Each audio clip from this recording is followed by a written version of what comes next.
Hey, welcome to Make All the Things with Marissa.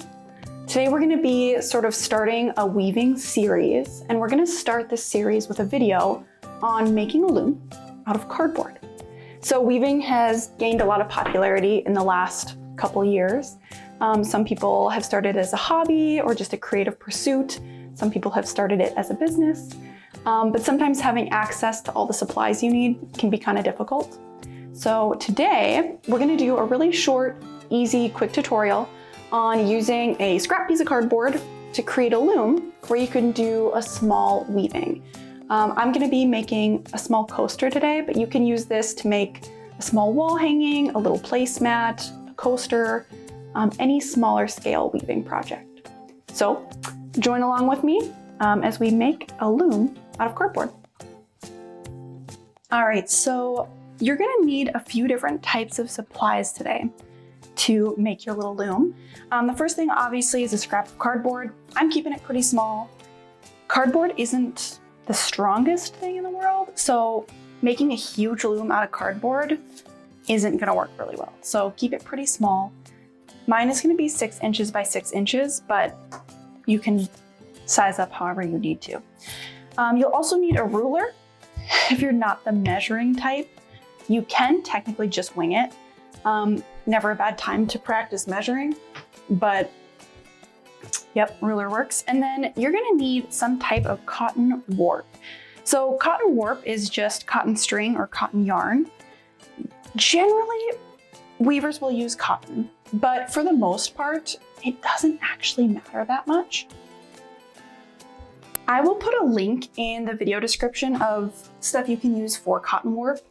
But really, your warp threads, the threads that go up and down, they can be anything as long as they're not easy to break and they're not too fluffy or too thin. So any average middle ground yarn is going to be just fine. So I'm going to use white. You can use whatever color you want. You're also going to need something to cut the cardboard with. So if you're using an X-Acto knife or a box cutter, make sure to protect your working surface. This tends to make a more accurate cut and work better if you have thicker cardboard. I'm just going to be using a scissors today because my cardboard is not super thick. You will also need something to mark the notches with, so I'm just using a plain old Sharpie. So we're going to start today by just measuring out a 6 by 6 inch square. I'm going to measure from the side of the cardboard that is neat. This one's kind of crazy looking. So I'm going to start here. I'll make sure the beginning mark or the 0 on my ruler is right up to the edge. Make a mark at the 6.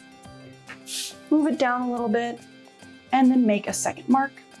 We want both of those marks on here so we're able to line them up and make a nice, straight, even edge. Okay. I will do the exact same thing on the other side. We'll make a mark at the 6. Zoom in a little bit here.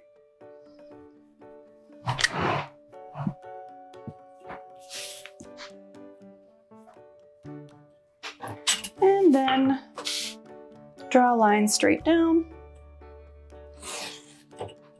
Perfect. So now that we have those measured out, I'm just going to simply cut this out. I don't need to be crazy precise, but keeping it somewhat even will be helpful. It's actually pretty easy to cut through this cardboard. Okay, so now we have this nice little square. And what we're going to do now is we're going to measure some notches that we're going to cut little slits into this. And we're going to try to measure them 1/4 inch apart. So if you hate measuring, I'll try to go do a kind of a brief overview here. If you don't want to measure, you can make your marks approximately a pencil width apart. But if you do want to measure, we're going to start by measuring the inch marks. So I'll put my ruler near the top of my loom. And then I'm going to start by measuring every inch. So the inch lines are the easiest to see, they're the longest, and they're right next to the numbers. So I'll start with the 1, the 2, the 3, 4, 5, and then the 6 is obviously the end of my loom. Now the 1/2 inch marks are a little harder to see. They're slightly longer than the other lines, but just a little bit. They should be directly between the inch marks.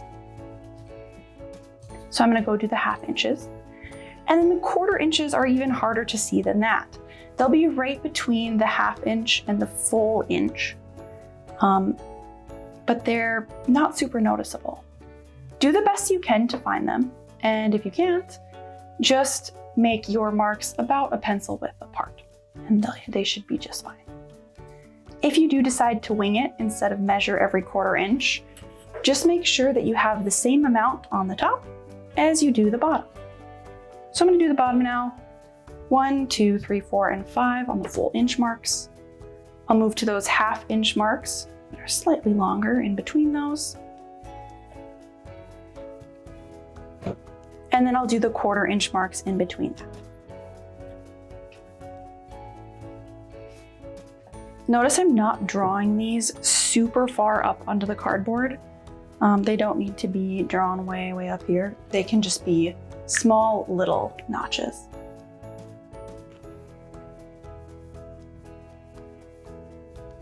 All right, so now we're basically just gonna cut these little marks that we made, and we don't have to cut them super deep. Basically, you just want them to be about a 1/4 inch, which we are talking about a lot. The purpose of these is just to have a small notch for the yarn to sit in, and you want them to be somewhat consistent if possible.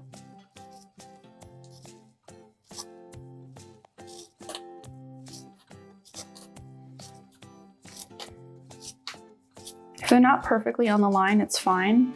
Just try to keep them somewhat lined up.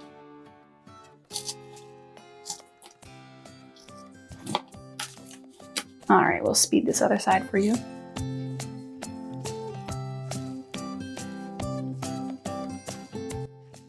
All right, so now that I have my loom created, I'm gonna start warping my loom. So I'm grabbing my cotton cord or my cotton yarn, cotton warp, can be called any of those things.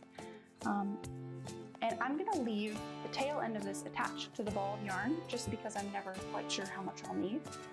And I'm gonna start by labeling the back of my loom. So this is gonna be the back of my loom here.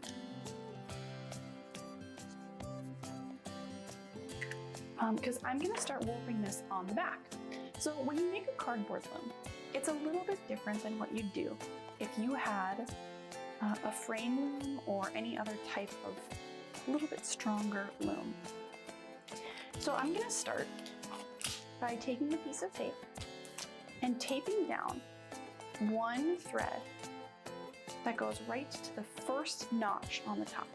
So I'm gonna go ahead and tape this down, sort of on the left-hand side there. And I'm gonna pop my warp or my thread right into that first notch, okay? So when I flip this over, this is the front. This thread should be coming out of the first hole on the right, and it's gonna go directly down to the first hole on the bottom, or the first notch on the bottom, okay? So when I tuck that from the top to the bottom, it should be going directly up and down. It shouldn't be left to right, it shouldn't be diagonal. You want them directly up and down. Now what I'm gonna do is I'm gonna flip back to the back, and I'm gonna go to the second notch on the top, and I'm gonna pop my warp thread through, turn it over, and go to the second notch on the bottom. Now, if we had a frame loom, we would actually just be going from notch to notch on the side. Wrapping all the way around the back is kind of a waste of the warp thread, but this is the best option for cardboard because cardboard's kind of weak. So I'll go to the third notch on the top, third notch on the bottom, and I'm basically just gonna continue this process until my entire thing is filled with threads that are going straight up and down. So there's the fourth one on the top, fourth one on the bottom. When you are warping your loom, try to keep these so they're almost like guitar strings. So they're not so tight they're ripping the cardboard, but they're not loose or floppy either. You want them to be fairly tight. So we'll speed this up as I warp to the end of my loom.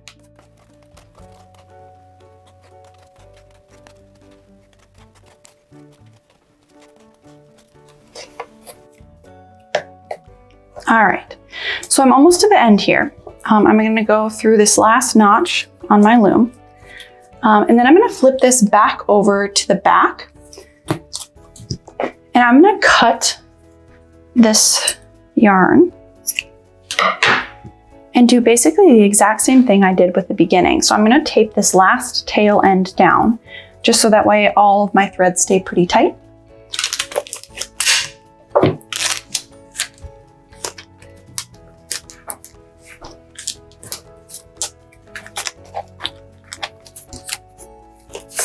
Okay, so this is the back of your loom. It has those two tail ends taped at the beginning and the end of the warp. And then the front of your loom, all of the threads should be parallel. They should be going directly up and down. And just like that, your super simple cardboard loom is done. So if you're interested in learning some weaving techniques to finish out your weaving, check out the next video in this little weaving series. I'll be teaching you some basic weaving techniques so you can use your little cardboard loom.